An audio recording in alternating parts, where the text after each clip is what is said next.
ในวันที่ 18 กุมภาพันธ์ 2026 ได้จัดกองประชุมการสร้างแผนงานการร่วมมือระหว่างรัฐบาลสปป.ลาวและองค์การสหประชาชาติสำหรับเด็กปี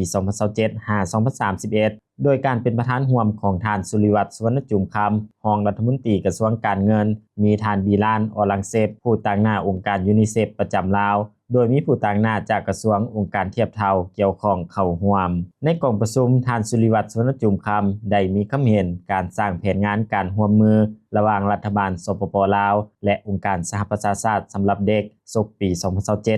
2027-2031 ต้องสอดคล้องสุขอยู่สนับสนุนการจัดตั้งปฏิบัติแผนพัฒนาเศรษฐกิจสังคมแห่งชาติ 5 ปีครั้งที่ 10 และบรรลุเป้าหมายการพัฒนาแบบยืนยงฮอดปี 2030 ก็คือแผนบุริมสิทธิ์ของบรรดากระทรวงแขนงการและท้องถิ่นโดยเฉพาะบรรดาตัวชี้วัดระบุไว้ในแผนและพันธะสากลเพิ่มทวีความเป็นเจ้าการโดยซุ่มใส่การบริหารประสานงานอย่างกลมเกี่ยวของบรรดากระทรวงแขนงการและพนักงานองค์การสหประชาชาติสำหรับเด็กที่เป็นผู้ประสานงานติดตามสุขอยู่และผู้จัดตั้งปฏิบัติให้สามารถสนับสนุนการจัดตั้งปฏิบัติแผนงานการร่วมมือศกปี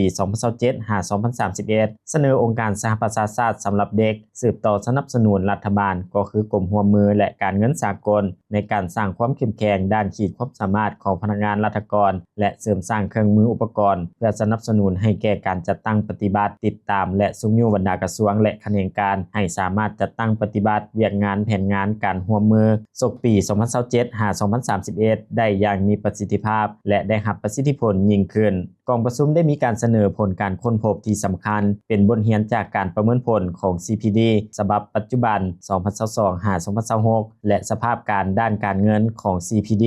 ในปัจจุบันภาพรวมของการพัฒนา CPD รวมทั้งการปรึกษาหารือกับรัฐบาลองค์การสหประชาชาติและคู่ร่วมงานการเปลี่ยนแปลงจาก CPD ปัจจุบันไปหา CPD ใหม่และการกำหนดเป้าหมายทางด้านภูมิศาสตร์การกำหนดของเขตบุริมสิทธิ์ที่เชื่อมโยง CPD ใหม่การหันเปลี่ยนสำคัญทรงวางนโยบายและการแทรกแซงบุริมสิทธิ์ปี